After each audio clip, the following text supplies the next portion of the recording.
மறவாமல் நினைத்தீரையா, மனதார நன்றி சொல்வே. என்னை மறவாமல் நினைத்தீரையா, மனதார நன்றி சொல்வே. இரவும் பகலும் என்னை நினைந்து இதுவரை உதவினீரே. இரவும் பகலும் என்னை நினைந்து இதுவரை நடத்தினீரே. நன்றி நன்றி ஐயா, கோடி கோடி நன்றி ஐயா. நன்றி நன்றி ஐயா, கோடி கோடி நன்றி ஐயா.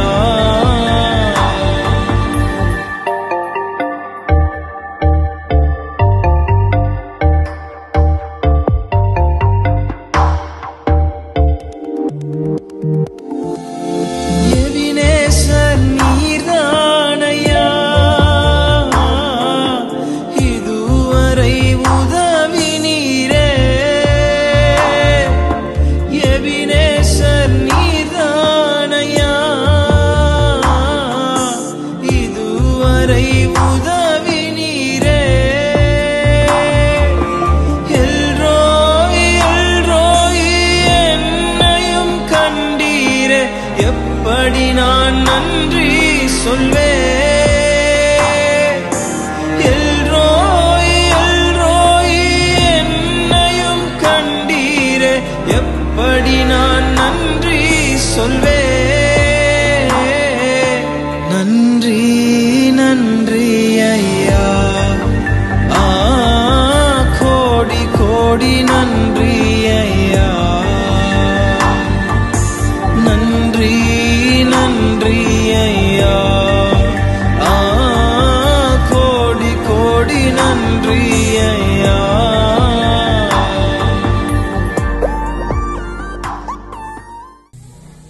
கிறிஸ்துவுக்குள் பிரியமானவர்களே, இந்த பரிசுத்த ஓய்வு நாளிலே இந்த கால ஆராதனையை நாம் யாவரும் ஜெபத்தோடு கூட ஆரம்பிப்போம்.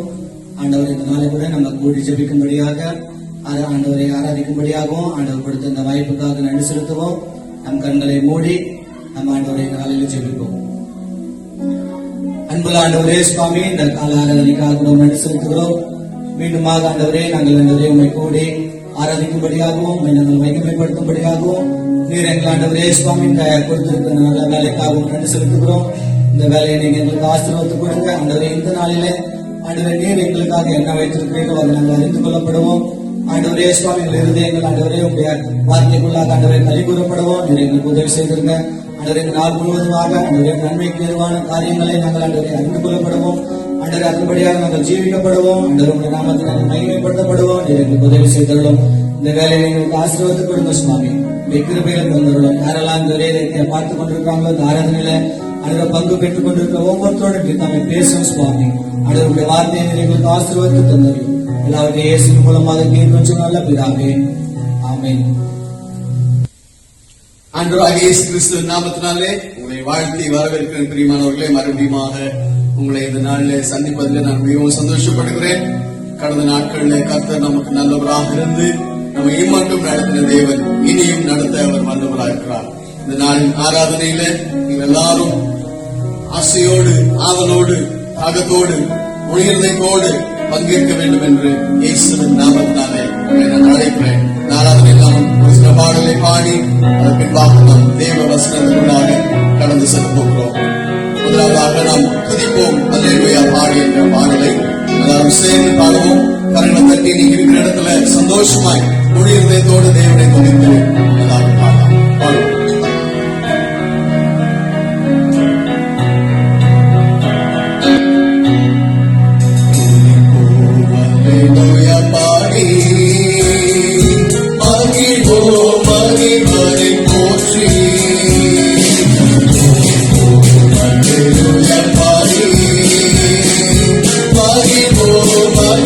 Mari,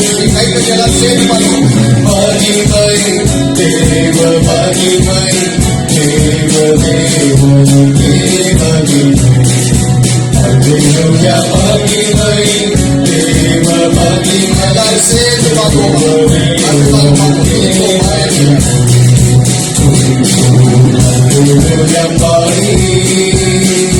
தேவன் நம்மை வந்தடைய செய்தார், தம்மை என்றும் அவனுக்காக தந்தார்.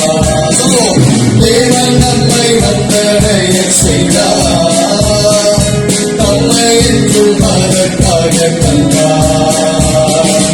அற்புதங்கள் செய்யும் சர்வ வல்ல தேவன் அனைவரும் கொடுத்திடுவார்.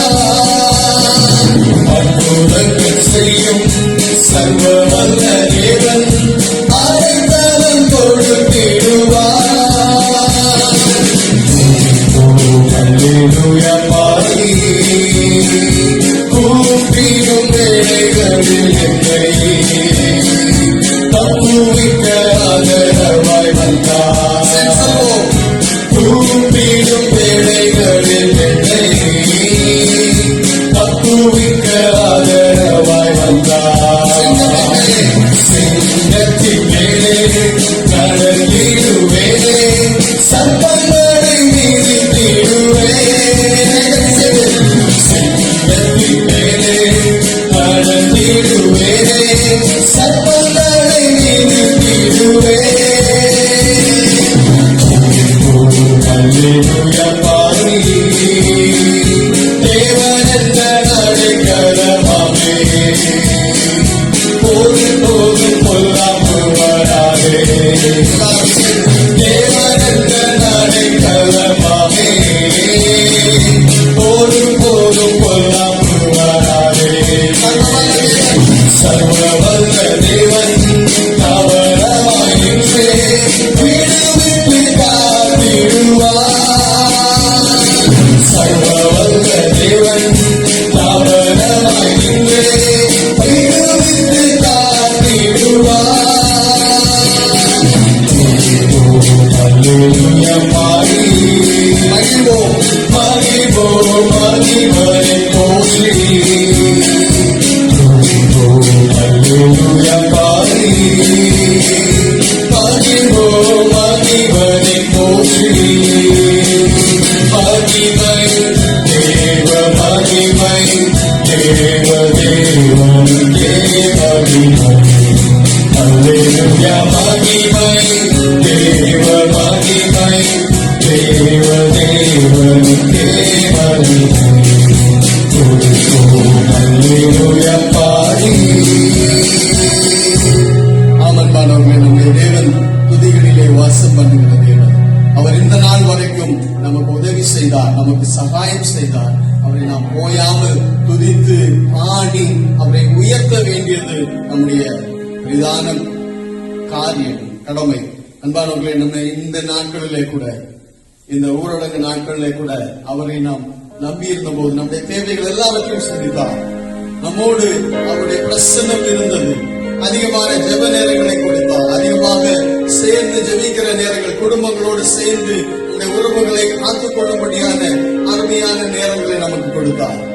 நிறைய காரியங்களை, நிறைய தவறுகளை, நிறைய குறைகளை திருத்திக் கொள்ளும்படியாக தேவனுடைய பிரசன்னத்தில் நாம் காத்திருந்து ஜெபிக்கும்படியாக தேவன் நமக்கு இந்த நாட்களை மிகவும் பிரயோஜனப்படுத்தி கொடுத்திருக்கிறார். அவர் நம்முடைய கேடகமாய், அவர் நம்முடைய பலனாய் இந்த நாள் வரைக்கும் நாம் அவரை நம்பி இருந்ததுனாலே அவர் நமக்கு எல்லா விதத்திலும் சகாயம் செய்து நமக்கு உதவி செய்திருக்கிறார். அந்த தேவனை நம் உயிரினத்தோடு பாடி உயர்த்தி அவரை ஆராதிப்போம்.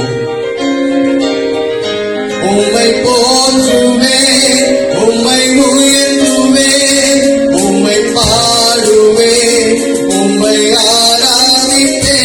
உம்மை போற்றுவே, உம்மை உயர்த்துவே, உம்மை பாடுவே, உம்மை ஆராதிப்பே. துதிகர மகிமைக்கு பார்த்திட இயேசு ராஜா நீரே. துதிகர மகிமைக்கு பார்த்திட இயேசு ராஜா நீரே.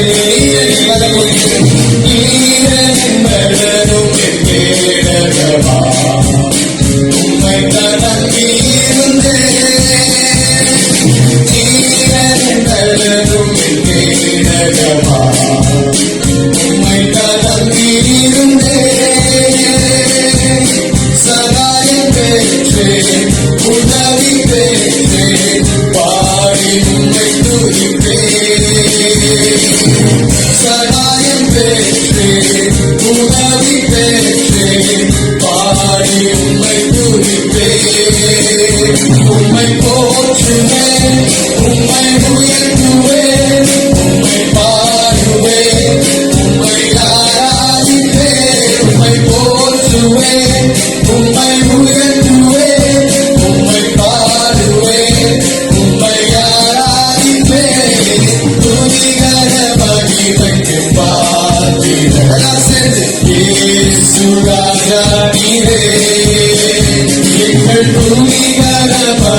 ராஜா நீரே விண்ணப்பத்தின் சத்தத்தை கேட்டவரே நன்றி நன்றி ஐயா விண்ணப்பத்தின் சத்தத்தை கேட்டவரே நன்றி நன்றி ஐயா திருவிட்டு என்னை மீட்டவரே நன்றி நன்றி ஐயா திருவிட்டு என்னை மீட்டவரே நன்றி நன்றி ஐயா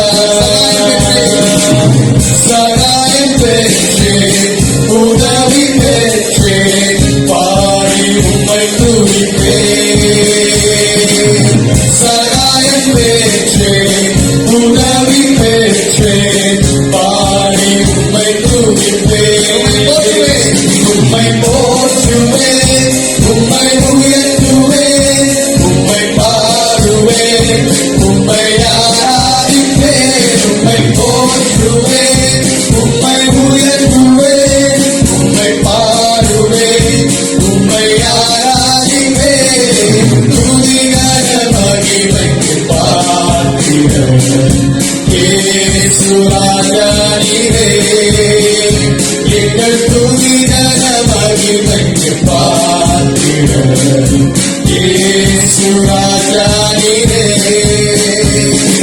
ரட்சித்து ஆசீர்வதித்தவரே நன்றி நன்றி ஐயா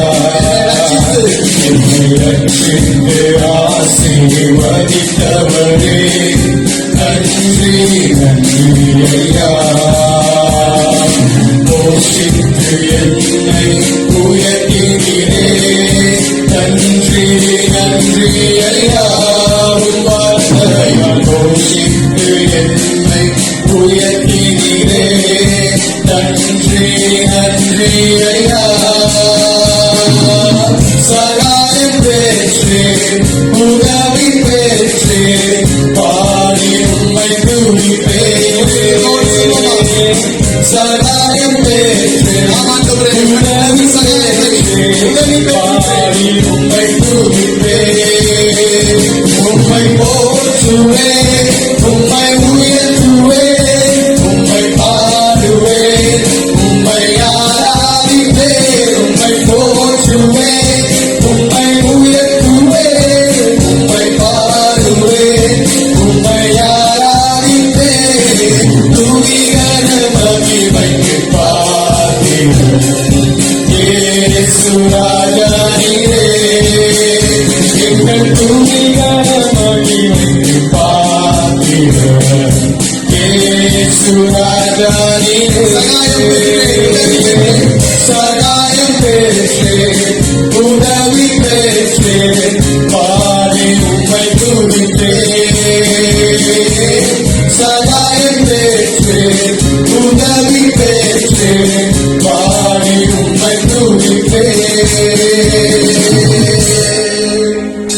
ஆமாம் பண்ணாமல் இந்த நாட்கள்ல நம்மை ஆசீர்வதித்து வந்திருக்கிற தேவன் நம்முடைய அப்பத்தையும் தண்ணீரையும் ஆசீர்வதித்து வந்திருக்கிறார். 5 அப்பம் 2 மீனை ஆசீர்வதித்த தேவன் இந்த நாளிலே நம்முடைய குறைகளையும் நிறைவான ஆசீர்வாதத்தை இந்த நாட்கள்ல நமக்கு தந்தது மாத்திரமல்ல, நம்மை தலை நிமிர பண்ணினார். நமக்கு கேடகமாக, நமக்கு பலனாக, நம்முடைய கோட்டையாக ஒவ்வொரு நாளும் சந்தோஷத்தோடு துதியோடு அந்த இரவை நாம் கழித்து நன்றியோடு துதித்து எழும்படியான கிருபைகளை நமக்கு தேவன் கொடுத்திருக்கிறார். நம்ம இந்த நாட்களிலே கைவிடாமல் நம்மை காத்து நம்மை வழிநடத்தின தேவன். அவர் நம்முடைய கேடகமாய், நமக்கு பலனாய், நம்மை தலை நிமிர பண்ணுகிற தகப்பனாய் வைத்திருக்கிறார். கேடகம் நீரே, மகிமையும் நீரே. தகப்பனே, தந்தையே, என்னை தலை நிமிர செய்தவரே, உங்களுக்கு நான் நன்றி செலுத்தும். நம்முடைய தொடர்பாக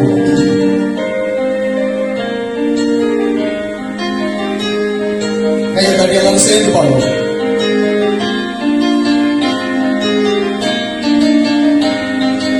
கேடகம் நீரே, மகிமையும் நீரே, தலை நிமிர செய்பவர் நீரே. கேடகம் நீரே, மகிமையும் நீரே, தலை நிமிர செய்பவர் நீரே. சேர்ந்து நண்பாடுவோம்.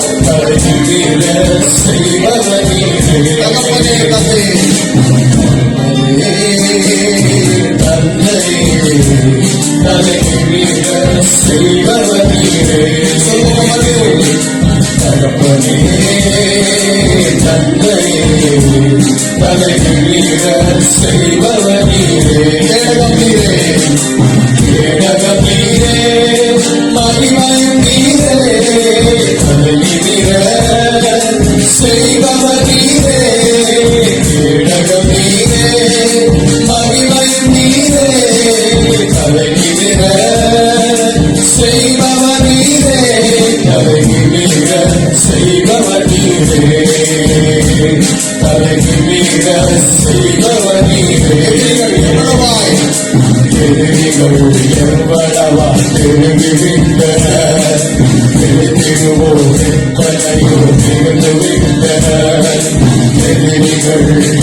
சோர்ந்து போவதில்லை, தளர்ந்து விடுவதில்லை, சோர்ந்து போவதில்லை, தளர்ந்து விடுவதில்லை, தகப்பனை தாங்குகிறேன்,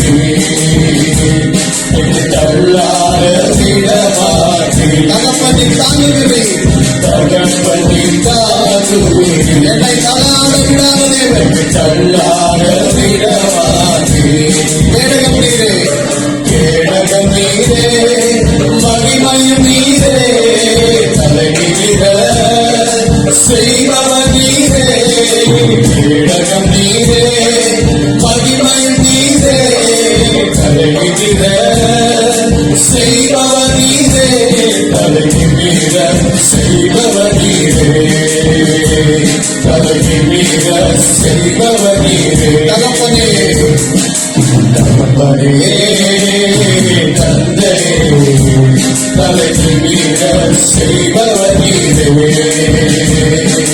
மறுத்துறையை மறைமுடனே விழித்தெழுவே, கர்த்தனை ஆதரிக்கிறேன், படுத்துறையை மறைமுடனே விழித்தெழுவே, கர்த்தனை ஆதரிக்கிறேன், அச்சமில்லையே, கலக்கமில்லையே, அச்சமில்லையே, கலக்கமில்லையே, தரும் கர்த்தரினோடு தோல்வியும் எனக்கில்லை, தோல்வி என்றும் எனக்கில்லையே, வெற்றி தரும் கர்த்தரினோடு தோல்வி என்றும் எனக்கில்லையே, கேடகம் நீரே, மகிமையும் நீரே, தலைநிமிர செய்பவர் நீரே, கேடகம் நீரே, மகிமையும் நீரே, தலைநிமிர செய்பவர் நீரே, தலைநிமிர செய்பவர் நீரே, தலைநிமிர செய்பவர் நீரே, தகப்பனே தகப்பனே தந்தையே, தலைநிமிர செய்பவர் நீரே, ஒன்றுக்கும் கலங்காமல், ஒன்றுக்கும் நான் கலங்காமல் சோதரிப்பேன், அறிவுக்கு நான் பேரமை பாதுகாக்கிறேன், ஒன்றுக்கும் நான் கலங்காமல் சோதரிப்பேன், அறிவுக்கு நான் பேரமை பாதுகாக்கிறேன், நீ விரும்பத்தக்கவை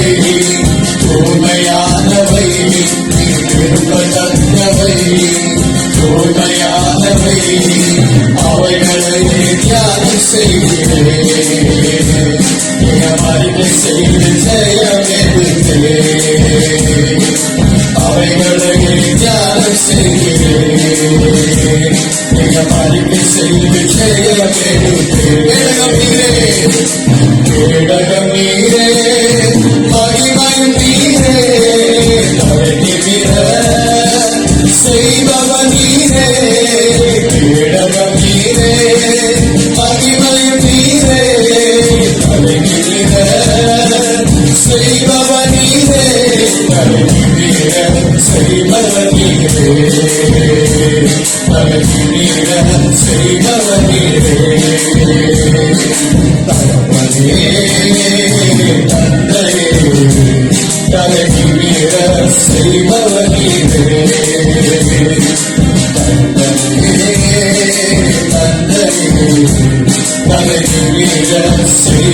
நீரே,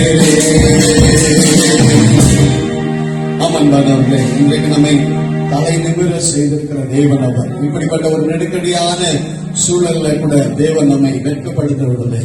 அவர் நம்மை ஒவ்வொரு நாளும் போஷித்தார்.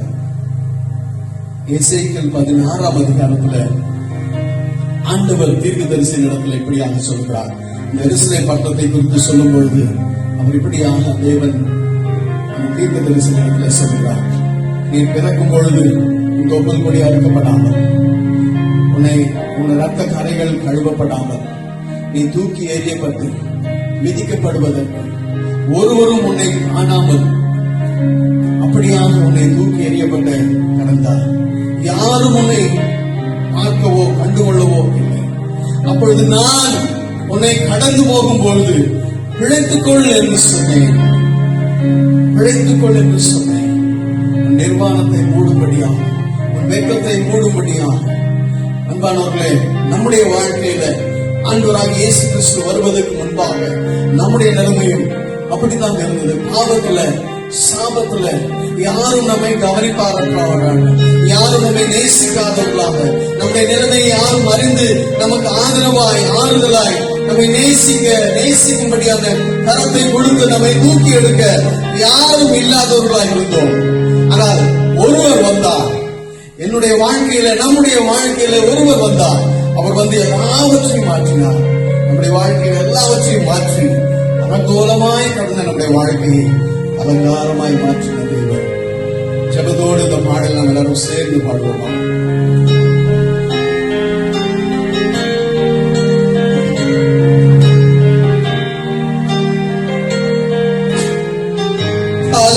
அலங்கோலமாய் நான் கிடந்தாலும்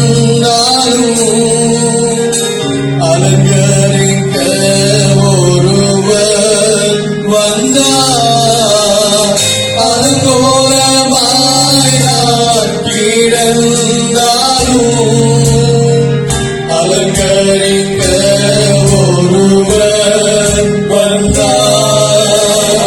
காயங்கள் ஆற்றும் கருத்தாய் விசாரிக்கும் சேகித குற்றங்கள் அனைத்தையும் மன்னித்து மறக்கும் தயாரிவர். காயங்களை ஆற்றுகிறதே, காயங்கள் ஆற்றும் கருத்தாய் விசாரிக்கும் சேகித குற்றங்கள் அனைத்தையும் மன்னித்து மறக்கும் தயாரிவர். எரிகோ நகருக்கு போய்கொண்டிருந்த அந்த மனிதனுடைய வாழ்க்கையில பயங்கரமான ஒரு சம்பவம். குற்றூராய் சாக கிடக்கிற நிலைமையில, யாரும் கவனிப்பாரற்ற நிலைமையில இந்த மனிதன் கிடந்த பொழுது இந்த வழியாக வந்த அந்த நல்ல சமாரியன் தன்னுடைய கழுதின் மேல் அவனை ஏற்றிக்கொண்டு அவன் மேலே இரக்கம் வைத்து அவன் மேலே தயவு வைத்து அவனை நேசித்து அவனுடைய காயங்களை பற்றி அவனுக்காக எல்லாவற்றையும் செலவு செய்தார். அதுபோல உங்களுடைய நம்முடைய வாழ்க்கையில அலங்கோலமாய் பாவத்துல, சாபத்துல, எந்த ஒரு நம்பிக்கை இல்லாத நிலைமையில நாம் கிடந்த போது நம்முடைய காயங்களை ஆற்றும்படியாக, நம்முடைய எண்ணங்களை, நம்முடைய வாழ்க்கையை மாற்றும்படியாக ஒருவர் வந்தார். எரிகோ நகரிலே கள்ளன் கையில் அகப்பட்டே குற்றுயிராய் காயப்படுத்தி ஆனாதை போல் கிடந்தே நலனற்ற என்னை என்னை உதவிட ஒருவரும் வரவில்லை.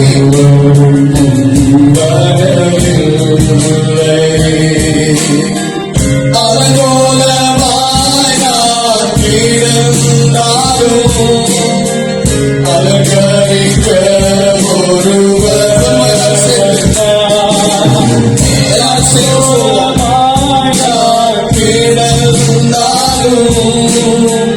அலங்கரிக்க ஒருவர் வந்தார்.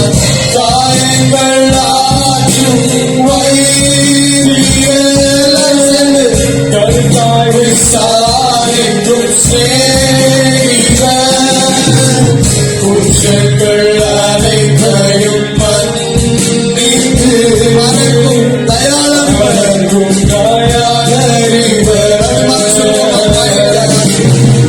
காயங்கள் ஆற்றும் வைத்தியர் கருத்தாய் விசாரிக்கும் சேவிகர் குற்றங்கள் அனைத்தையும் மன்னித்து பறக்கும் தயாளறிவர்.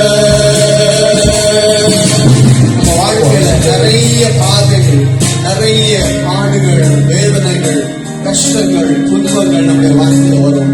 ஆனால் அத்தனையிலும் நமக்கு உதவி செய்வார் யாரும் இல்லை என்று நாம் பயப்பட தேவையில்லை. இயேசுவை போல, அவரை போல நம்மை நேசித்து, நம்மை ஆதரித்து, நம்மை வழி நடத்த, நம்மை பலப்படுத்த அவரை போல ஒரு தேவன் இல்லவே இல்லை. எத்தனை சூழ்நிலைகள், எத்தனை நெருக்கடியில நீங்க வாழ்ந்து கொண்டிருந்தாலும், எத்தனை துன்பமான பாதையில நீங்க இன்றைக்கு நடந்து கொண்டிருந்தாலும், உங்களுடைய கண்ணீரை துடைக்கிறவர், உங்க காயங்களை ஆற்றுகிறவர், உங்களை கரம் பிடித்து நடத்துகிறவர் இயேசுவை போல வேறு தேவன் இல்லை. வாழ்க்கையின் பாதையில் எல்லாரும் சேர்ந்து பாடுவோம். வாழ்க்கையின் பாதையிலே காயங்கள் விடுமே, வேதனை துன்பம் பலவீனம் ஏமாற்றம் தனிமை சுபவீனம் கடந்ததை நடந்ததை நினைத்து வருத்தத்தில் மூவதில் லாபம் இல்லை. உதவி செய்வார் யாரும் இல்லை என்று நீ கலங்க வேண்டாம். உதவி செய்வார் யாரும் இல்லை என்று நீ கலங்க வேண்டாம். இயேசுவை போல் யாரும் இல்லையே, உன்னையும் என்னையும் நேசிக்க தனியாயிருந்தாலும் தனிமை இல்லை. இயேசு நம்மோடு இருக்க இயேசுவை போல, இயேசுவை அவரை போல தேவன் இல்லை.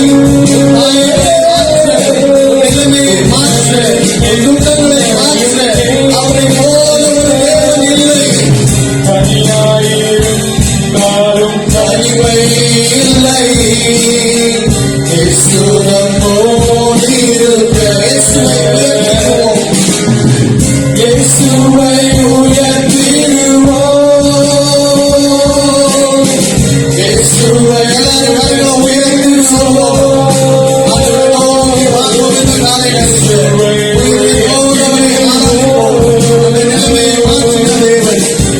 சூழ்நிலை மாற்றுகிற தேவன், நம்முடைய கண்ணீரை துடைக்கிற தேவன், அவருக்கு மகிமை செலுத்துவோம். இயேசுவுக்கே மகிமை. எல்லாரும் சேர்ந்து இயேசுவுக்கே மகிமை. இயேசுவுக்கே மகிமை. இயேசுவுக்கே மகிமை. மகிமை. இயேசுவுக்கே மகிமை. இயேசுவுக்கே மகிமை.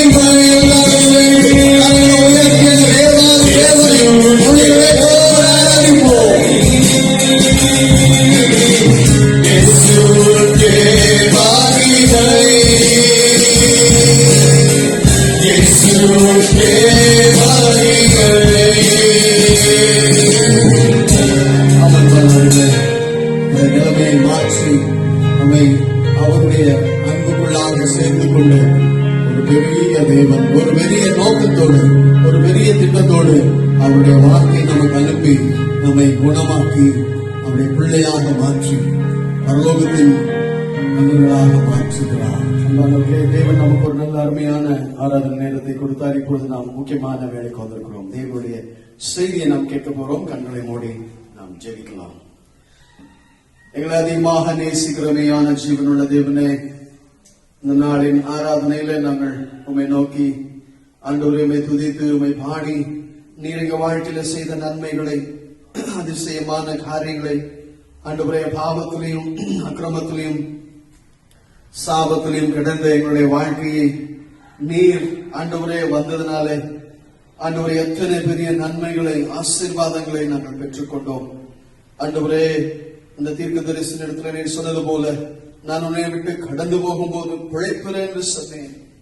ஆமா ஆண்டவரே, பாவத்திலையும் அக்கிரமத்திலையும் மரித்து கிடந்தவர்களாக இருந்த எங்களை ஒரு நாளிலே உமக்குள்ளாக நாங்கள் மறுபடியும் பிழைக்கத்தக்கதாக உம்முடைய குமாரரும் குமார்த்தியுமாக மாறுபடியான அந்த அதிகாரத்தை நீர் எங்களுக்கு தந்தீரே. ஆண்டவரே, எங்க வாழ்க்கையில நீர் வந்த பிறகு எத்தனை பெரிய ஆசீர்வாதங்கள், உங்களுடைய வார்த்தை வந்த பிறகு எத்தனை பெரிய மாற்றங்கள் சுவாமி. ஆண்டவரே தேவனே, இந்த நாளிலே கூட உம்முடைய வார்த்தையை கொண்டு நீர் எங்களோடு பேசும். ஆண்டவரே தேவரீர், எங்க இருதயங்களுக்கு ஏற்ற வார்த்தை நீர் தாரும். இன்றைக்கு அநேகருடைய இருதயங்கள் கலவரத்தோடு, பயத்தோடு, நாளைக்கு என்ன ஆகுமோ என்கிற ஒரு பெரிய கேள்வியோடு, கலக்கத்தோடு இருக்கிறார்கள் ஆண்டவரே. ஆனால் உம்முடைய வேத வசனத்துல எங்களுக்கு எல்லா நம்பிக்கை கொடுக்க வார்த்தைகள், எங்களை பலப்படுத்துகிற வார்த்தைகள், எங்களை திடப்படுத்துகிற வார்த்தைகள், ஜீவனுள்ள வார்த்தைகள் ஆண்டவரே உம்மிடத்துல உண்டு. அதனாலதான் பேதுரு சொன்னான், யாரிடத்துல போவோம் ஆண்டவரே? ஜீவனுள்ள வசனங்கள் உம்மிடத்துல உண்டு. ஆமா ஆண்டவரே, உம்மிடத்துல அந்த ஜீவ வார்த்தை உண்டு. உம்மிடத்துல நாங்கள் வந்திருக்கிறோம். இந்த காலை நேரத்துல எங்களோடு நீர் பேசும் ஆண்டவரே. உம்முடைய வார்த்தையை கொண்டு எங்களை பலப்படுத்தும். நாங்கள் நடக்க வேண்டிய வழி நீர் எங்களுக்கு காண்பித்து எங்களை வழி நடத்தும். இந்த வேளை நீர் எங்களுக்கு ஆசீர்வதித்துக் கொடும். இயேசுவின் மூலமாய் கேட்கிறோம் எங்கள் நல்ல பிதாவே, ஆமென். அன்பானவர்களே, இந்த நாளிலே மறுபடியும் உங்களோடு நான் தேவனுடைய வார்த்தையை பகிர்ந்து கொள்ளும்படியாக ஆண்டவர் எனக்கு கொடுத்த இந்த அருமையான சந்தர்ப்பத்துக்காக நான் தேவனுக்கு நன்றி செலுத்துகிறேன். இந்த நாளின் செய்திக்கு தலைப்பு கொடுப்போமானால், நாம் பெற்றுக்கொள் என்கிற தலைப்பின் கீழாக அதை நாம் பேசலாம். ரிசீவ். நாம் தேவனிடத்திலிருந்து பெற்றுக்கொள்ள வேண்டும். என்ன பெற்றுக்கொள்ள வேண்டும்? அப்படி தேவனுடைய காரியங்களை பெற்றுக்கொண்ட மனிதனுடைய வாழ்க்கையில என்னென்ன காரியம் எல்லாம் நடந்தது? தேவன் தன்னுடைய வார்த்தையினாலே எல்லாவற்றையும் சிருஷ்டித்தார் என்று நாம் வேதத்திலே வாசிக்கிறோம். யோவான் 1 அதிகாரம் சொல்கிறது, ஆதியிலே வார்த்தை இருந்தது, அந்த வார்த்தை தேவனிடத்தில் இருந்தது, அந்த வார்த்தை தேவனாய் இருந்தது என்று நாம் வாசிக்கிறோம். வார்த்தையாகிய அந்த தேவன் அவருடைய வார்த்தையை அவ்வப்போது மனிதர்களுடைய வாழ்க்கையில அனுப்பி அவர் அநேகரை குணமாக்கி இருக்கிறார். அநேகருடைய வாழ்க்கையின் சரித்திரங்களை மாற்றி இருக்கிறார். அநேகருடைய வாழ்க்கையுடைய போக்கை மாற்றி இருக்கிறார். அவருடைய திசையை மாற்றி இருக்கிறார். அவருடைய சித்தத்துக்கு ஏற்றவாறு போல தன்னுடைய வார்த்தை அனுப்பி அநேகரை செதுக்கி அவர்களை உருவாக்கி தம்முடைய பரலோகத்தின் திட்டங்களை இந்த பூமியிலே இன்றைய வரைக்கும் அவர் நிறைவேற்றிக் கொண்டிருக்கிறார். அதைத்தான் இந்த காலகட்டத்திலேயும் இந்த கடைசி நாட்களிலும் தேவன் செய்ய விரும்புகிறார். அப்போ தேவனுடைய வார்த்தை ஒரு மனிதனுடைய வாழ்க்கையில வரும் பொழுது, தேவனுடைய வார்த்தையை ஒரு மனிதன் பெற்றுக்கொள்ளும் பொழுது அவன் செய்ய வேண்டிய முக்கியமான 4 காரியங்களை குறித்து இந்த நாளில நான் உங்களோடு கூட பேச போகிறேன். தேவனுடைய வார்த்தை ஒரு மனிதனுடைய வாழ்க்கையில பிரவேசிக்கும் போது அவன் செய்ய வேண்டிய அடிப்படையான, அவசியமான, தேவையான 4 முக்கியமான காரியங்களை குறித்து தான் இந்த நாளில பார்க்க போகிறோம். முதலாவதாக, தேவனிடத்திலிருந்து பெற்றுக்கொள். Receive the word. ஆண்டவருடைய வார்த்தையை நாம் பெற்றுக்கொள்ள வேண்டும். எப்படி பெற்றுக்கொள்ள வேண்டும் என்றால், எனக்காகவே அந்த வார்த்தை இருப்பது என்பதால் எனக்கென்று நான் அந்த வார்த்தையை எடுத்துக்கொள்ள வேண்டும். ரிசீவ். இரண்டாவது, ரெஸ்பாண்ட். அந்த வார்த்தைக்கு நான் பிரதிக்கிரியை செய்ய வேண்டும். தேவன் எனக்கு சொன்ன காரியத்தை அந்த வார்த்தையிலே அவர் சொன்ன ரகசியத்தை நான் எப்படியாவது செய்வதற்கு கீழ்ப்படிய வேண்டும், ரெஸ்பாண்ட். மூன்றாவதாக ரீச், அதை செய்வதற்கு நான் முயற்சி செய்ய வேண்டும், அதை பெற்றுக்கொள்வதற்கு. ஆண்டவருடைய வார்த்தை பெற்றுக்கொண்ட பின்பு அந்த வார்த்தையிலே சொல்லப்பட்ட காரியத்தை நான் பெற்றுக்கொள்வதற்கு அதை நான் சென்று அடைய வேண்டும், ரீச். நான்காவது ரிசால்வ். என்னுடைய குழப்பத்துல, என்னுடைய நிலைமையில, என்னுடைய நம்பிக்கையற்ற சூழ்நிலையில தேவன் எதற்காக அந்த வார்த்தையை அனுப்பினாரோ அதனுடைய காரியத்தை நான் சரி செய்து அதுக்கான தீர்வை அந்த வார்த்தையிலிருந்து நான் பெற்றுக்கொள்ள வேண்டும். இந்த 4 காரியத்தின் அடிப்படையில தான் இந்த நாளின் செய்தியில நான் உங்களோடு கூட பேச போகிறேன். அப்படி பேசின தேவன் தன்னுடைய வார்த்தை அனுப்பின 3 வெவ்வேறான மக்கள், அவங்களுடைய வெவ்வேறான சூழ்நிலைகள்ல தேவன் அவங்களுக்கு அனுப்பின போது அவர்கள் எப்படியெல்லாம் பிரதிக்கிரியை செய்தார்கள், தேவனுடைய வசனத்தை அவர்கள் எப்படியாக கையாண்டார்கள் என்பதை குறித்து தான் இந்த நாளிலே நாம் பார்க்க போகிறோம். அதற்காக நாம் 2 நாளாகமும் 34ஆம் அதிகாரத்துக்கு திருப்பிக் கொள்வோம். 2 நாளாகமும் 34ஆம் அதிகாரம் 18ஆம் வசனம் 19ஆம் வசனம். 2 நாளாகமும் 34ஆம் அதிகாரம் 18, 19. இங்கே அதற்கு முன்பாக சொல்லப்பட்ட காரியங்களை நான் உங்களுக்கு சொல்கிறேன். 34ஆம் அதிகாரம் முதல் வசனத்திலே யோசியா ராஜாவாகிற போது 8 வயதா இருந்தான். யோசியா என்கிற ராஜா, யூதாவின் ராஜாவாக அவன் அபிஷேகம் பண்ணப்படும் பொழுது அவன் 8 வயதா இருந்தான். அவன் ராஜாவாக அமர்த்தப்பட்ட பொழுது 8 வயதுல ஒரு மனிதனுடைய வாழ்க்கையில ராஜா என்கிற அந்தஸ்து பாருங்க. யூதாவின் கோத்திரத்துல, யூதா அந்த சாம்ராஜ்யத்துல 20 ராஜாக்கள் ஆண்டு வந்தார்கள். அதுல 12 பேர் தேவனுடைய வார்த்தைகளை மீறி துன்மார்க்கமாய் அந்த யூதாவை நடத்தினார்கள். 8 ராஜாக்கள் மாத்திரம் தேவனுடைய பார்வையிலே செமையானதை செய்து தாவீதின் தேவனுக்கு உண்மையாக இருந்தார்கள். அந்த வரிசையில உண்மையாக இருந்த ஒரு ராஜா யோசியா, கடைசி ராஜாவாக. உண்மையாக இருந்த ராஜாக்களில யோசியா கடைசியாக தேவனுக்கு உண்மையாக அவன் இருந்தான். அந்த ராஜ்யத்தை அவன் அரசாண்டான். வேதவசனம் சொல்கிறது 31 வருஷம் எருசலேமிலே அவன் அரசாண்டான். அவன் தேவனை தேட ஆரம்பித்தான். 2வது வசனம் சொல்கிறது அவன் கர்த்தருடைய பார்வைக்கு செம்மையானதை செய்து தன் தகப்பனாகிய தாவீதின் வழிகளில் வலதுபுறம் இடதுபுறமாக விலகாமல் நடந்தான். தேவனுடைய வார்த்தையிலே அவனை குறித்து தெளிவாக சொல்லப்பட்டிருக்கிறது. அவன் தேவனுடைய பார்வைக்கு செம்மையானதை செய்து வலதுபுறம் இடதுபுறம் சாயாமல் நடந்தான். இது தன்னுடைய வாழ்க்கையில் எடுத்துக்கொண்ட முதல் தீர்மானம். நான் இயேசுவை பின்பற்றுவேன், நான் தேவனை பின்பற்றுவேன் என்று சொல்லும் பொழுது அதிலே எந்த இடத்திலேயும் அவன் தன்னுடைய தீர்மானத்திலிருந்து வலதுபுறமோ இடதுபுறமோ விலகாமல் உண்மையாய் தேவனை பின்பற்றின ஒரு மனிதன். அவன் பெரிய ராஜாவாக இருந்து அவனுடைய அரசாட்சியில அநேக காரியங்களை அவன் சாதித்தான். விக்கிரகங்களுடைய காரியங்கள், விக்கிரக தோப்புகள், விக்கிரக ஆலயங்கள் அந்த இடத்துல அந்த நாட்களிலே அந்த யூதா பட்டணத்துல இருந்த பொழுது எல்லாவற்றையும், எருசலேமில் இருந்த எல்லாவற்றையும் அவன் அகற்றி அந்த தேசத்தை சுத்திகரிக்க ஆரம்பித்தான். ஆலயத்தை சுத்திகரிக்க ஆரம்பித்தான், பட்டணத்தை சுத்திகரிக்க ஆரம்பித்தான். இப்படியெல்லாம் செய்யும் பொழுது அந்த ஆலயத்தை பழுது பார்க்கிற வேலைகளையும் அவன் செய்தான். அந்த நேரத்துல பழுது பார்க்கிற ஆலயத்தை பழுது பார்க்கிற ஒரு நேரத்துல அங்கு ஒரு சம்பவம் நடக்கிறது. அங்கு இலக்கியா என்கிற தேவ மனிதன் சம்பிரதாய அவன் தேவனுடைய நியாயப்பிரமாணத்தின் புஸ்தகத்தை அந்த ஆலயத்திலே கண்டெடுக்கிறான். அதுவரைக்கும் தேவனுடைய ஆலயத்துக்கு அந்த வார்த்தை யாரும் எடுத்து வாசிக்க முடியாத ஏதோ ஒரு இடத்துல தூக்கி எறியப்பட்டதா இருந்தது. தேவ வசனம் மறக்கப்பட்டதாக இருந்தது. ஆனால் அன்றைக்கு அந்த ஆலயத்தை பழுது பார்க்கிற ஒரு நேரத்துல தேவ நியாயப்பிரமாணத்தின் புஸ்தகம், மோசேவினாலே எழுதப்பட்ட இந்த நியாயப்பிரமாணத்தின் புஸ்தகம், வேத நிபுணர்கள் சொல்கிறார்கள் உபாகமத்தின் புஸ்தகம் அவன் கையில கிடைத்தது என்று சொல்லுகிறார்கள். அந்த உபாகமத்தினுடைய ஆகமங்களை அந்த நாளில அந்த சம்பிரதாயத்துல கிடைத்தது. அந்த காரியத்தை, அந்த நியாயப்பிரமாணத்தின் புஸ்தகத்தை ராஜாவின் இடத்துல கொண்டு வந்து வாசிக்கப்படுகிறது. அந்த வசனத்தை, வாசிக்கப்பட்ட அந்த தேவ வார்த்தையை கேட்ட பொழுது யோசியா எப்படிப்பட்ட பிரதிக்கிரியை வெளிப்படுத்தினான் என்பதைத்தான் 18ஆம் வசனம் 19ஆம் வசனத்துல நாம் இப்படியாக பார்க்கிறோம். 2 நாளாகமும் 34ஆம் அதிகாரம் 18, 19. ஆசாரியனாகிய இலக்கியா என் கையில் ஒரு புஸ்தகத்தை கொடுத்தான் என்பதை சம்பிரதாய சாப்பான் ராஜாவுக்கு அறிவித்து ராஜாவுக்கு முன்பாக அதை வாசித்தான். ஒரு புஸ்தகத்தை ஆசாரியனாகிய இலக்கியா என் கையிலே கொடுத்தான் என்று சொன்ன பொழுது அந்த புஸ்தகத்தை ராஜாவுக்கு முன்பாக போய் அந்த மனிதன் வாசிக்கிறான்.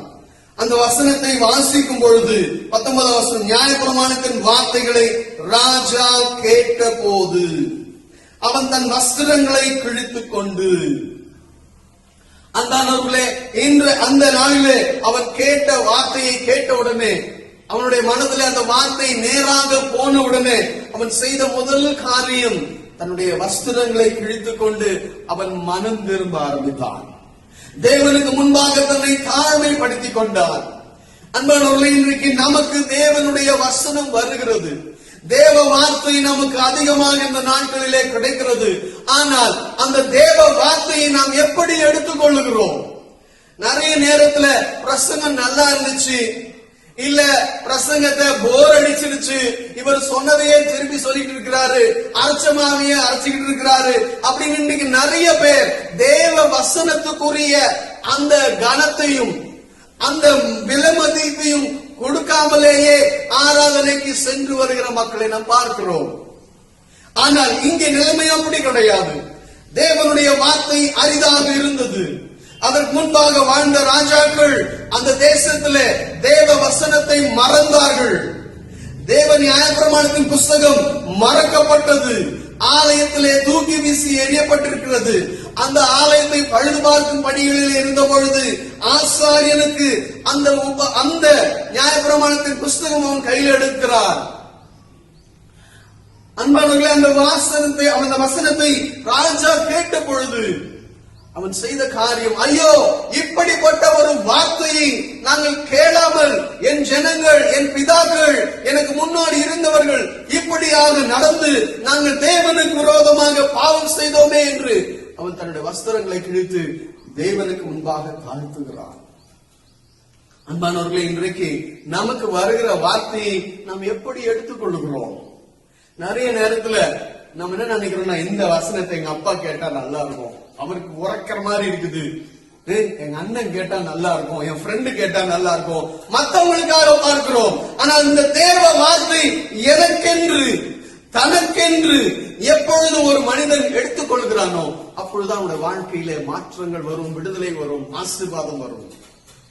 இங்க ராஜா ஈஸியா சொல்லிருக்கலாம், அது ஒரு நியாயப்பிரமாணத்தின் புஸ்தகம், அது அந்த வார்த்தையை வாசித்துட்டு போனாங்க அவ்வளவுதான் அப்படின்னு அவன் எடுத்துக்கொண்டிருக்கலாம். ஆனால் ராஜா அப்படி இல்லை. இந்த யோசியா ராஜா அப்படி இல்லை. அவன் தேவனை உண்மையாக தேடிக்கொண்டிருந்த ஒரு மனிதன். உண்மையாகவே தேவனை அவர் முழு இதயத்தோடு தேடிக்கொண்டிருந்தான். வார்த்தை அவனை தேடி வந்த பொழுது அவன் முதலாவதாக செய்த காரியம் தன் வஸ்திரங்களை கிழித்துக் கொண்டு தன் நிலைமையை உணர்ந்தான். நம்முடைய நிலைமையை நாம் உணரணும். தேவ வசனம் நமக்கு வரும் பொழுது முதலாவதாக நாம் பார்க்க வேண்டிய கோணம், எனக்கு அந்த வார்த்தையை என்னுடைய வாழ்க்கைக்கு நான் வைத்து பார்க்க வேண்டும். இங்கே ராஜாவை சரியாக செய்கிறான். நானும் எங்கள் பிதாக்களும் பாவம் செய்தோம், இதனாலே தேவ கோபம் நம்ம மேல வந்திருக்கிறது, இதற்கு நாம் என்ன செய்ய வேண்டும்? அடுத்ததாக அவன் விசாரிக்கும்படியாக இரண்டாவது முதல் காரியம் இதுதான், ரிசீவ். தேவனுடைய வசனத்தை நீ கேட்கும் பொழுது உனக்கென்று தனக்கென்று அந்த வார்த்தையை எடுத்துக்கொள்ள வேண்டும். இங்க ராஜா தனக்கு வந்த வார்த்தையை சரியாக தனக்கென்று எடுத்துக்கொள்கிறார். தனக்கென்று அந்த வார்த்தையை எடுத்துக்கொள்கிறார். அன்பானவர்களே, இன்னைக்கு நமக்கு கிடைக்கிற வார்த்தையை நாம் எப்படி எடுத்துக்கொள்கிறோம்? அதுக்கான எப்படி நாம் அதை அங்கீகரித்துக் கொள்கிறோம்? தேவ வசனத்தை நாம் ஏற்றுக்கொள்ளும் பொழுது நாம் நிறைய நேரத்துல நிறைய காரணங்களை சொல்ல ஆரம்பித்து விடுறோம். நான் இதனாலதான் அப்படி செய்ய வேண்டியதா போயிருச்சு, என்ன இந்த பாவத்துல நான் விழ வேண்டியதா போயிருச்சு, என்னுடைய நிர்பந்தத்துல நான் செய்துவிட்டேன், என்னுடைய மதீனத்துல நான் செய்துட்டேன், இன்றைக்கு நிறைய காரியங்களை நாம் தேடி தேவ வசனத்துக்கு கொடுக்க வேண்டிய அந்த முக்கியத்துவத்தை, அதற்கு செய்ய வேண்டிய காரியங்களை நாம் செய்யறதில்ல, தவறி போகிறோம்.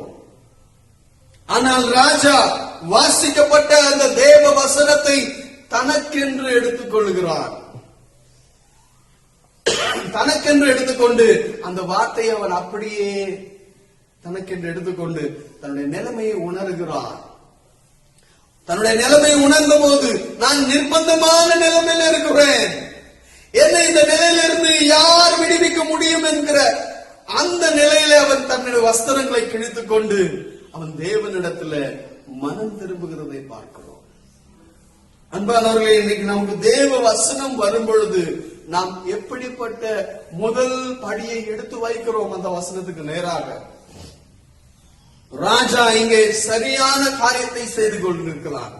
தன்னுடைய வாழ்க்கையில அவன் எடுத்த முடிவு, நான் தாவீதை போல, என் தகப்பனாகிய தாவீதை போல என் இருதயத்துல நான் தீர்மானம் எடுத்துக்கொண்டேன், அவரை போல நான் பின்பற்றுவேன், உண்மையாய் தேவனுக்கு நான் உண்மையாவை தேடுவேன், வலதுபுறம் இடதுபுறம் சாயாதபடிக்கு அவரை உண்மையாய் தேடுவேன் என்று 4 வருடங்கள் தேவவசனம் சொல்கிறது. 4 ஆண்டுகள் அவன் தேவனை உண்மையாக தேடினார்.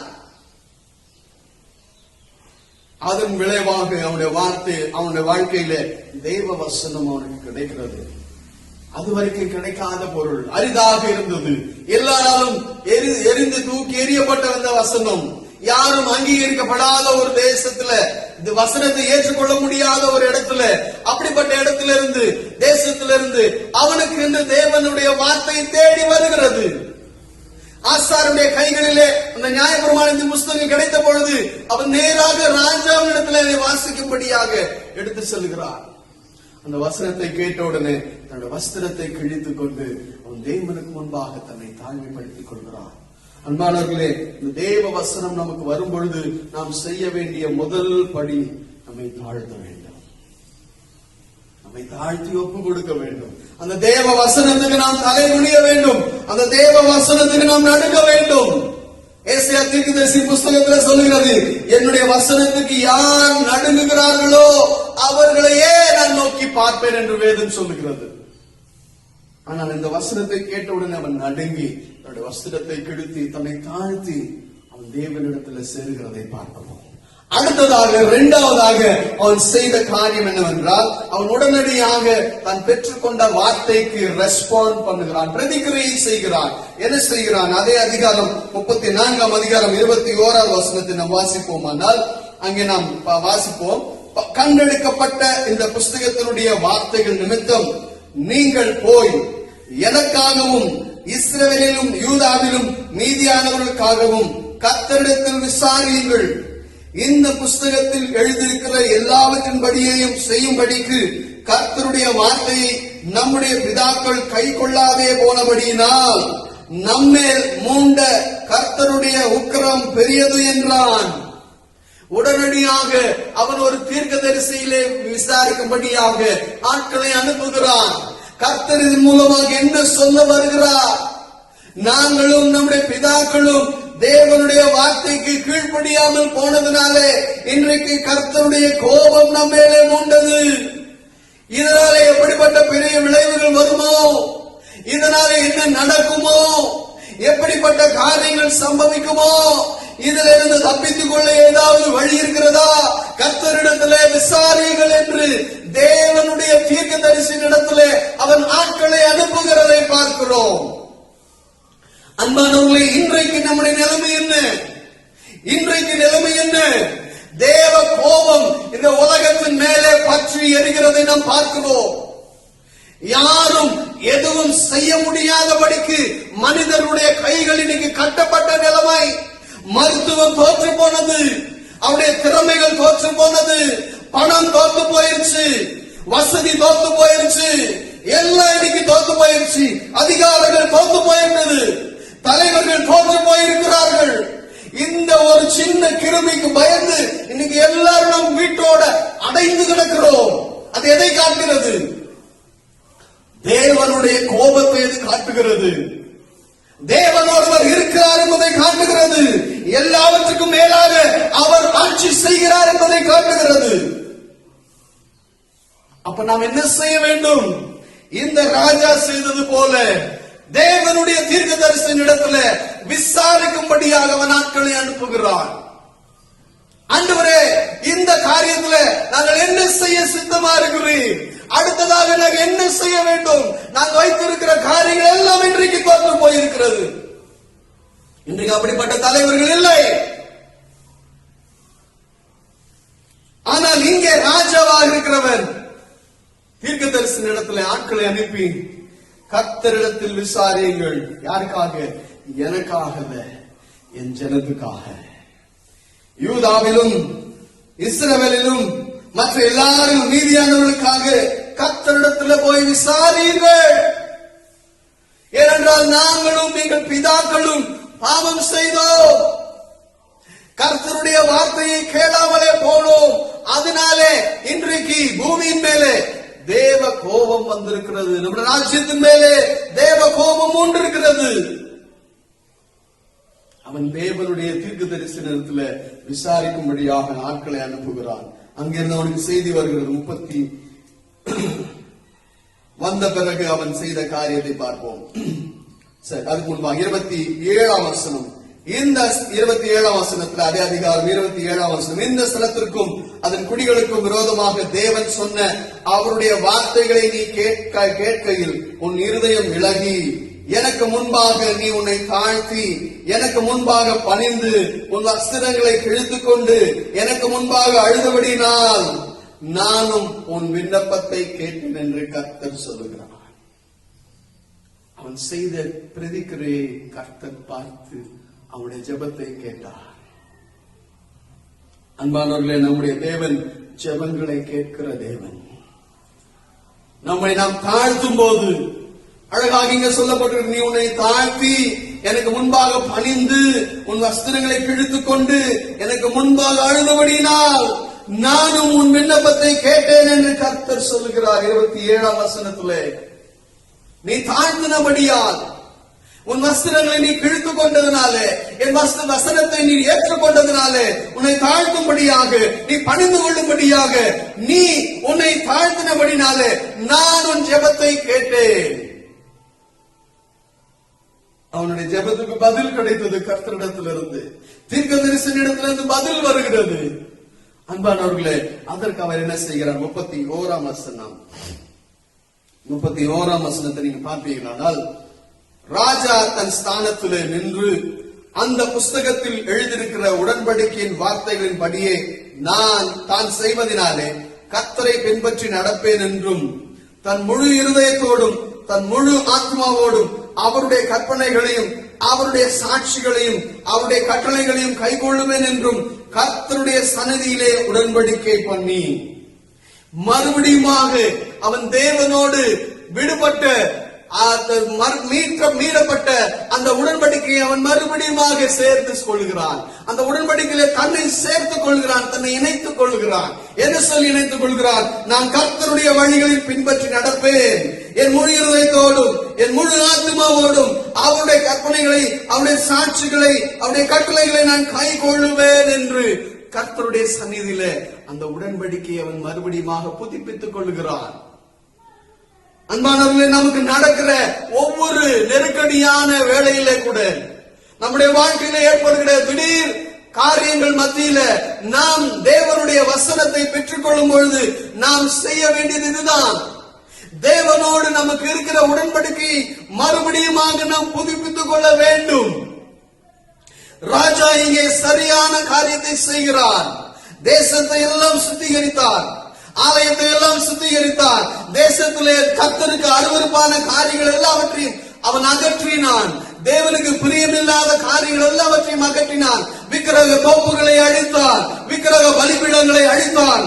தேவன் தேசத்தை அவன் சுத்தப்படுத்தி ஆலயத்தையும் செப்பனிட்டு அதை சுத்திகரிக்கும்படியாக எல்லா காரியத்தையும் அவன் செய்து தன்னுடைய ஸ்தானத்தில் அவன் நின்று கர்த்தருடைய சந்நிதியில தேவனோடு மறுபடியுமாக தன்னுடைய உடன்படிக்கை அவன் புதுப்பித்துக் கொள்கிறான். அன்பானவர்களே, இன்றைக்கு நீங்களும் நானும் செய்ய வேண்டிய முக்கியமான காரியம் அது. தேவனோடு நமக்கு ஒரு உடன்படிக்கை இருக்கிறது.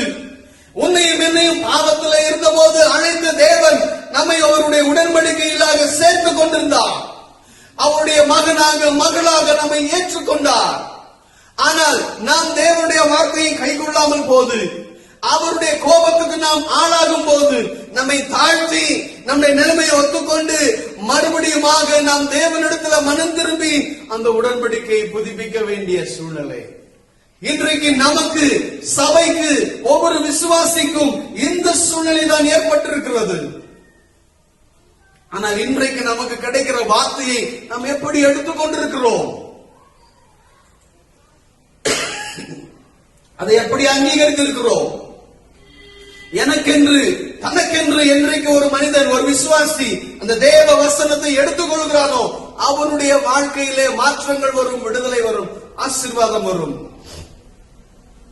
ஆனால் இங்கே யோசியா ராஜா சரியான காரியத்தை செய்கிறான்.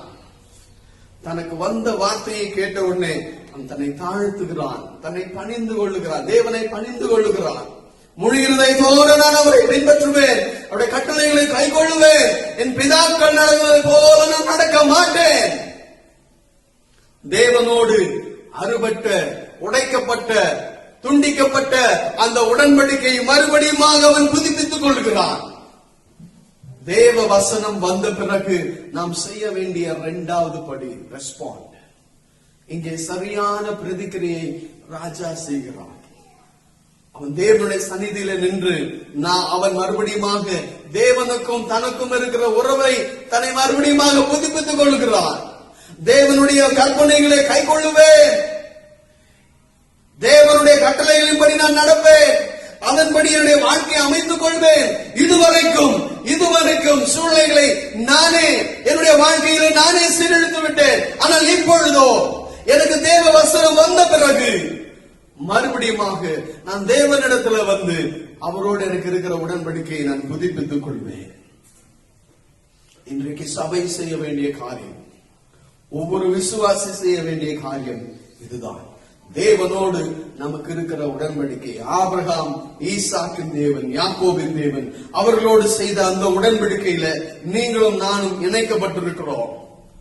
அந்த உடன்படிக்கை மறுபடியுமாக நாம் புதுப்பித்துக் கொள்ள வேண்டிய காலம் இது. ஏனென்றால் தேசத்தின் மேல தேவ கோபம் வந்திருக்கிறது. அதனுடைய விளைவாகத்தான் இன்றைக்கு காரியங்களை நாம் பார்க்கிறோம். இந்த நேரத்தில் அவருடைய சொந்த ஜனங்கள் தங்களை தாழ்த்தும் போது, தேவனை தேடும் பொழுது, தேசத்தில் நான் சேமத்தை அனுப்புவேன் என்று தேவன் வாக்கு கொடுத்திருக்கிறார். அவருடைய உடன்படிக்கையை நாம் புதுப்பிக்க வேண்டிய அவசியம். மூன்றாவதாக நாம் செய்ய வேண்டிய ஒரு காரியம் ரீச். அதை செய்வதற்கு நாம் நம்மை அதை அடையும்படியாக நாட வேண்டும். இதை பார்ப்பதற்காக புதிய ஏற்பாடுல அப்போஸ்தலர் நடவடிக்கைகள் 10ஆம் அதிகாரத்துக்கு நாம் திருப்பிக் கொள்வோம். அப்போஸ்தலர் 10ஆம் அதிகாரம். இங்கே ஒரு மனுஷனுடைய வாழ்க்கையில தேவனுடைய வார்த்தை வருகிறது. அதற்கு அவன் எப்படி பிரதிக்கிரியை செய்கிறான் என்று பார்ப்போம். இங்கே கொர்நேலியுங்கிற மனிதனை குறித்து நாம் கேள்விப்படுகிறோம். எல்லாருக்கும் தெரிந்த ஒரு சம்பவம் தான். அவன் முழு இருதயத்தோடு கர்த்தரை இரவும் பகலுமாக தேடிக்கொண்டிருந்தார். தான தர்மங்களை செய்து, நன்மைகளை செய்து கொண்டு, இரவும் பகலுமாக தேவனிடத்துல காத்திருந்து ஜெபித்துக் கொண்டு உண்மையாக தேவனை தேடுகின்ற ஒரு மனிதன்.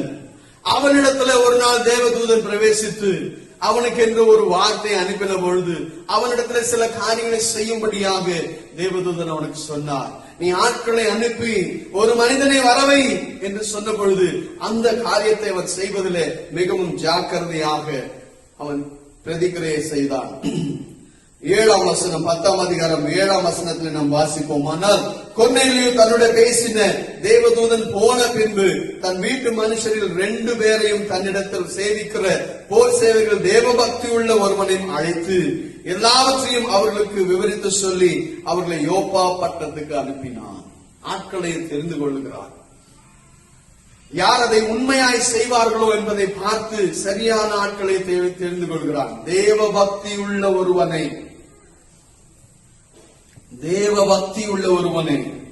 அவன் சரியான ஆட்களை தெரிந்து கொண்டு சரியான காரியத்தை முழுவதுமாக செய்து முடிக்கிற அப்படிப்பட்ட நபர்களை தெரிந்து கொண்டு தேவ பக்தி உள்ள ஒருவனை அழைத்து நடந்த காரியத்தை எல்லாம் அவனுக்கு விவரித்து அவனை யோப்பா பட்டணத்துக்கு அனுப்பும்படியாக ஆட்களை அனுப்புகிறார். தேவதூதன் அவனுக்கு சொன்னபடியே அவன் செய்கிறான். 33ஆம் வசனத்துல இப்படியாக சொல்லப்பட்டிருக்கிறது, அந்தபடியே நான் உடனே உம்மிடத்திற்கு, அதாவது பேதுருவிடத்திற்கு ஆள் அனுப்பினேன்.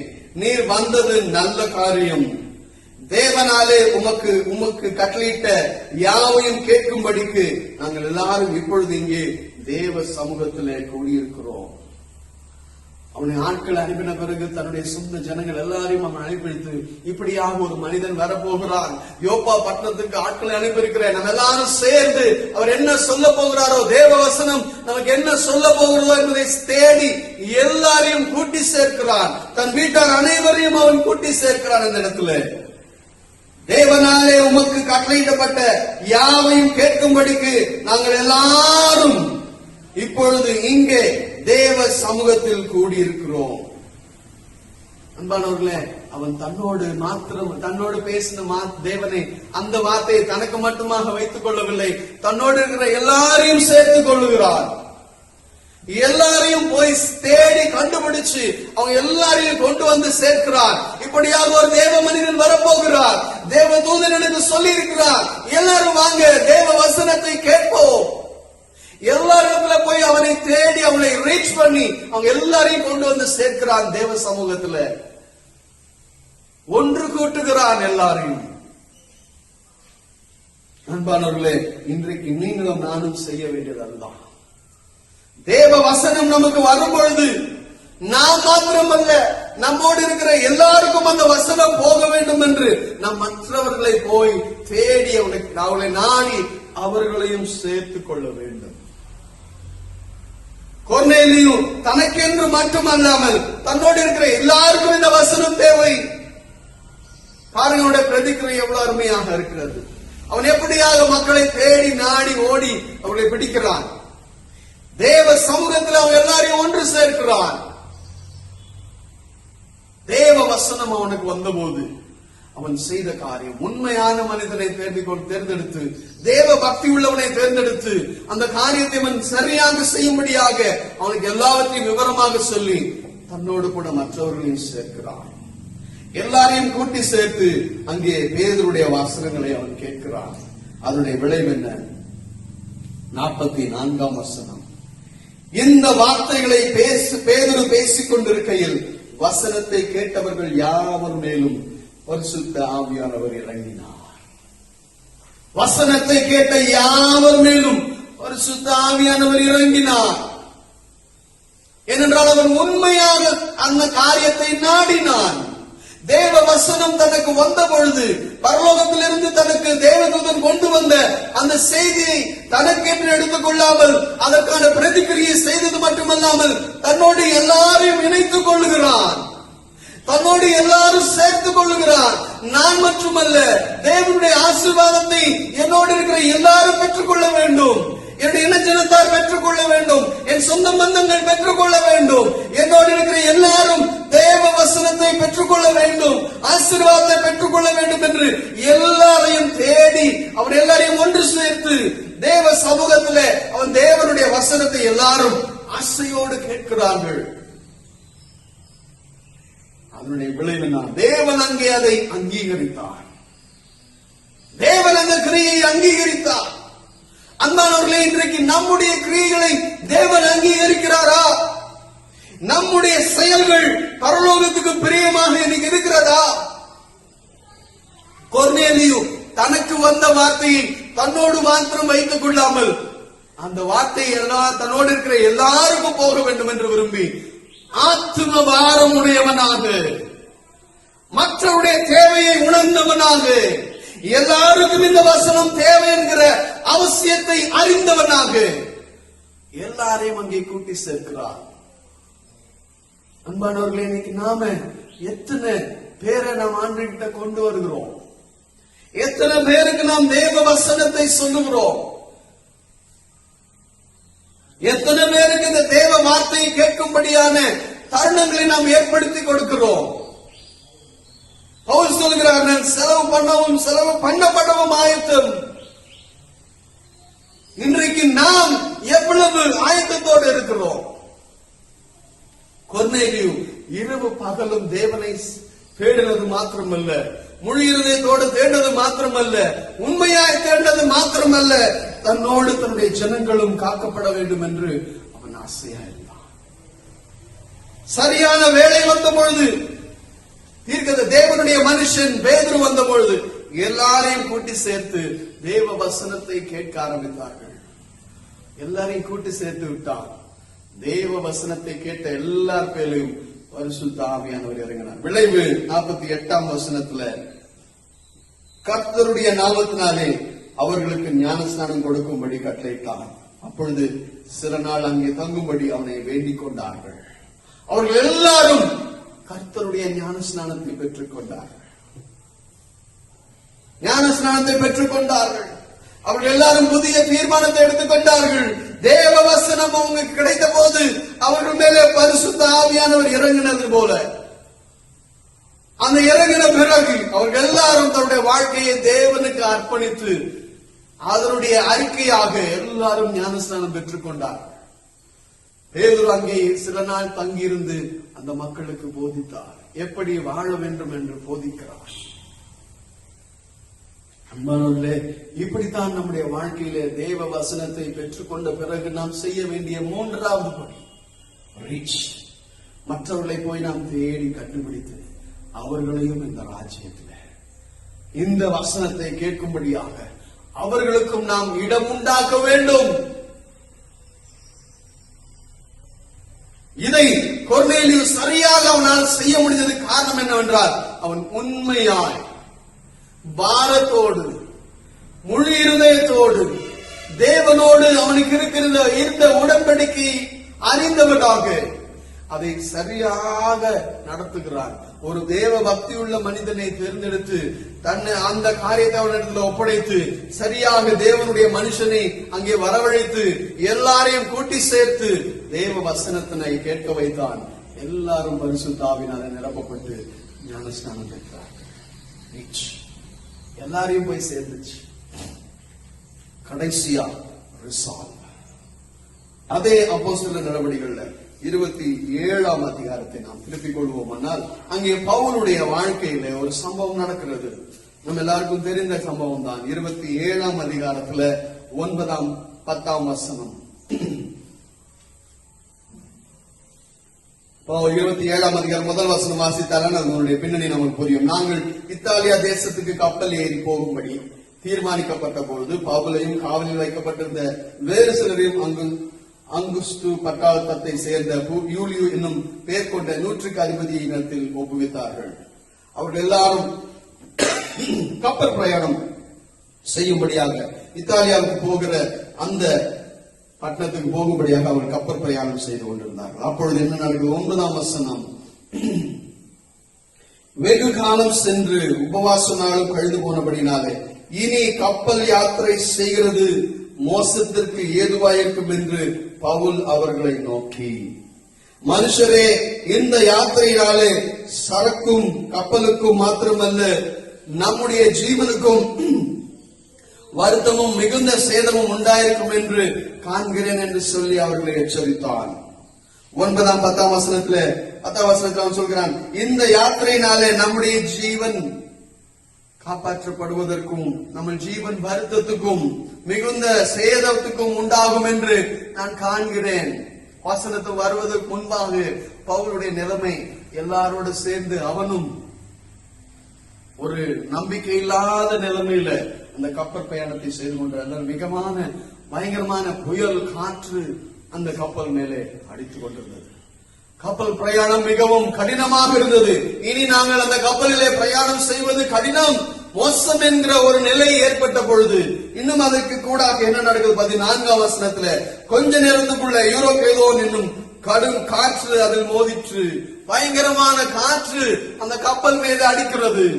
அந்த கப்பல் இருக்கிற அனைவரும் பயங்கரமான ஒரு பயத்துல, இனி வாழ முடியாது என்கிற ஒரு நிச்சயத்துல, ஒரு கலக்கத்துல, ஒரு பயங்கரமான சூழ்நிலையில அவர்கள் தள்ளப்பட்டு அவர்கள் எல்லாரும் சாவுக்கு ஏதுவாக தன்னுடைய சூழ்நிலைகள் மாறிவிட்டதே என்பதாக பயந்து கொண்டிருக்கிற நேரத்துல அவனுக்கு ஒரு காரியம் ஏற்படுகிறது. 20ஆம் வசனம், அநேக நாளாய் சூரியனாவது நட்சத்திரங்களாவது காணப்படாமல் மிகுந்த பெருங்காற்றும் மழையும் அடித்துக் கொண்டிருந்தபடியினால் இனி தப்பி பிழைப்போம் என்ற நம்பிக்கையும் முழுமையும் அற்று போயிற்று. அநேக நாள் அவர்கள் போதனம் பண்ணாமல் இருந்தபோது பவுல் அவர்கள் நடுவில் நின்று, மனுஷரே, இந்த வருத்தமும் சேதமும் வராதபடிக்கு என் சொல்லை கேட்டு கிரேத்தாவிலே விட்டு புறப்படாமல் இருக்க வேண்டியதாக இருந்தது. ஆகிலும் திடமனதாய் இருங்கள் என்று இப்பொழுது உங்களுக்கு தைரியம் சொல்லுகிறேன். கப்பல் சேதமே அல்லாமல் உங்கள் ஒருவனுக்கும் பிராணச்சேதம் வராது. ஏனென்றால் என்னை ஆட்கொண்டவரும் நான் சேவிக்கிறவருமான தேவனுடைய தூதனானவன் இந்த ராத்திரியிலே என்னிடத்திலே வந்து நின்று, பவுலே, பயப்படாதே, நீ ராயனுக்கு முன்பாக நிற்க வேண்டும். இதோ உன்னுடனே கூட யாத்திரை பண்ணுகிற யாவரையும் தேவன் உனக்கு தயவு பண்ணினார். வசனம் கிடைக்கிறதுக்கு முன்பாக பவுல் எச்சரிக்கிறார், நம்முடைய ஜீவனுக்கு வருத்தம் மிகுந்த சேதம் உண்டாயிருக்கும் என்று காண்கிறேன். நம்முடைய ஜீவனுக்கு பெரிய சேதம் உண்டாகும் என்று காண்கிறேன். ஆனால் வசனம் வந்த பிறகோ, மனுஷரே, பயப்படாமல் திடமனதாய் இருங்கள், எந்த சேதமும் வராதபடி அவர்களுக்கு தைரியம் சொல்லுகிறார். ஏனென்றால் என்னை ஆட்கொண்டவரும் நான் சேவிக்கிறதுமான தேவனுடைய தூதனானவன் இந்த ராத்திரியிலே என்னிடத்தில் வந்து நின்றார். தேவனுடைய வசனம் அவனுக்கு அங்கே வருகிறது. ஒரு நம்பிக்கையற்ற நிலைமையிலே, ஒரு ஆபத்தான சூழ்நிலையிலே, அடுத்தது என்ன என்று தெரியாத இருக்கிற ஒரு நேரத்தில் தேவ வசனம் அவருக்கு வந்த பிறகு அவன் சொல்லுகிறான், பயப்படாதே, நீ ராயனுக்கு முன்பாக நிற்க வேண்டும். இதோ உன்னோடு கூட யாத்திரை பண்ணுகிற யாவரையும் தேவன் உனக்கு தயவு பண்ணினார். நீ மட்டுமல்ல, உன்னோடு இருக்கிற எல்லாரையும் தேவன் காப்பாற்றுவார். தேவன் காப்பாற்றுவார். வசனம் வந்த பிறகு, தேவ வார்த்தை வந்த பிறகு எத்தனை பெரிய சூழல், அதே கப்பல், அதே கடல், அதே காற்று அடிக்கிறது, சூழ்நிலை அதுதான். ஆனால் விளைவுகளை தேவன் மாற்றுகிறார். அன்பானவர்களே, உங்களுடைய வாழ்க்கையில எந்த நெருக்கடியில நீங்கள் இருந்தாலும் பரவாயில்ல, எப்படிப்பட்ட கஷ்ட சூழ்நிலையில் நாம் இருந்தாலும் பரவாயில்ல, தேவ வசனத்தை பெற்றுக் கொள்ளுங்கள். தேவன் என்ன சொல்லுகிறார் என்பதை கேட்டு அறிந்து கொள்ளுங்கள். பவுல் அந்த தேவ வசனத்தை பெற்றுக் கொண்டதினாலே தைரியமாக சொல்கிறார், மனுஷரே, பயப்பட வேண்டாம், பயப்பட வேண்டாம். நான் ஆராதிக்கிற தேவன் என்னிடத்தில் நின்று என்னை ஆட்கொண்டவர் இன்றைக்கு என்னோடு பேசினார். தைரியத்தை கொடுக்கிறார். அதே பவுல் தேவ வசனம் வந்த பிறகு எவ்வளவு பெரிய மாற்றம் அங்கே வந்தது, எவ்வளவு பெரிய வித்தியாசம் அந்த மனுஷனுக்குள்ளே வந்தது. இனி நம்முடைய ஜீவனுக்கு எந்த சேதமும் வராது. நம்பிக்கையுள்ள வார்த்தைகளை பவுலாலே பேச முடிஞ்சது. வார்த்தை வருவதற்கு முன்பு எப்படி ஆகுமோ, சேதத்தை காண்கிறேன், நாம் உயிரோடு இருக்க முடியாது, தெரியாது. அப்படி சொன்ன பவுலுக்கு தேவ வசனம் வந்த பின்பு, பயப்படாதிருங்கள், நான் ஆட்கொண்டவரும் நான் சேவிக்கிறதுமான தேவன் என்னிடத்தில் நின்று எனக்கு தன்னுடைய வார்த்தையை கொடுத்திருக்கிறார்.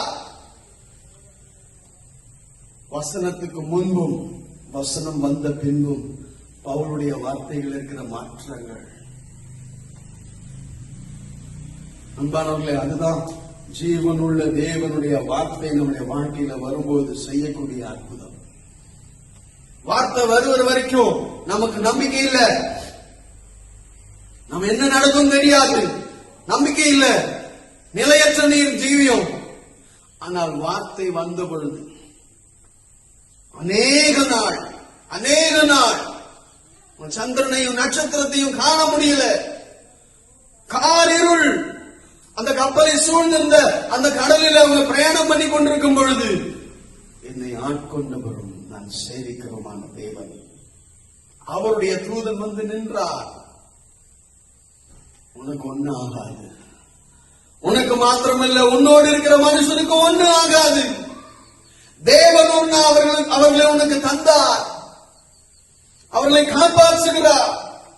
அன்பானவர்களே, வசனம் வரும் பொழுது எப்படி பெரிய மாற்றம்! பிரச்சனை அவ்வளவுதான், முடிஞ்சு போச்சு. இனி வாழ்க்கை அவ்வளவுதான், இனி ஒன்னும் செய்ய முடியாது, யாராலையும் எதுவும் செய்ய முடியாதுன்னு சொல்லுகிற நேரத்துல அங்கே கர்த்தருடைய வசனம் வந்து அதே சூழ்நிலையை தேவன் மாற்றுகிறார். இன்னைக்கு நம்முடைய சூழ்நிலைகள் எப்படி இருந்தால் உலகமே ஸ்தம்பித்து போய் நின்று கொண்டிருந்தால், தலைவர்களே குழம்பி போயிருந்தாலும், தன்னை நம்பி இருக்கிற, தன்னை சார்ந்திருக்கிற, தன்னிடத்துல காத்திருக்கிற மக்களுக்கு அவர் நிச்சயமாக வசனத்தை அனுப்பி பலப்படுத்துகிற தேவன். அப்படிப்பட்ட தேவனை தான் நீங்களும் நானும் ஆராதித்துக் கொண்டிருக்கிறோம். என்னை ஆட்கொண்டவரும் நான் சேவிக்கிறோமான தேவன், அவருடைய தூதன் இன்றைக்கு என் பக்கத்திலே வந்து நின்றார்.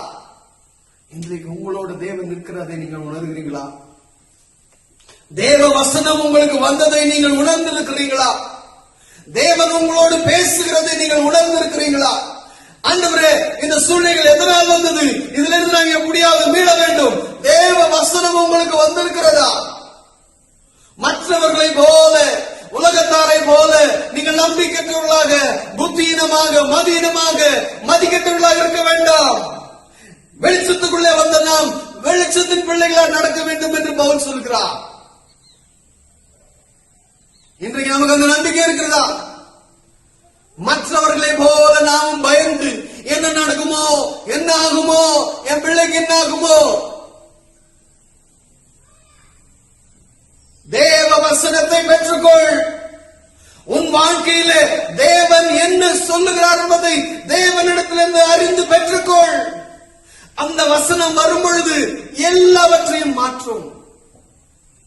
உன் சூழ்நிலைகள் மாறும், உன் நிலைமைகள் மாறும்.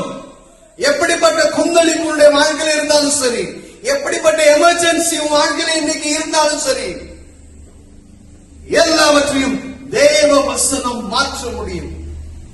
ஆனால் இன்றைக்கு அந்த தேவ வசனத்தை நாம் பெற்றிருக்கிறோமா? பெறலன்னா பெற்றுக்கொள்ளுங்க. இந்த தேவ வசனத்தை பெற்றுக்கொள்ளுங்க. வேற எதுவுமே நமக்கு நம்பிக்கை கொடுக்காது, வேற எதுவுமே நமக்கு விடுதலை கொடுக்காது, வேற எதுவுமே நமக்கு மாற்றத்தை கொடுக்காது. தேவ வசனம் மாத்திரமே சகலத்தையும் செய்ய வல்லது.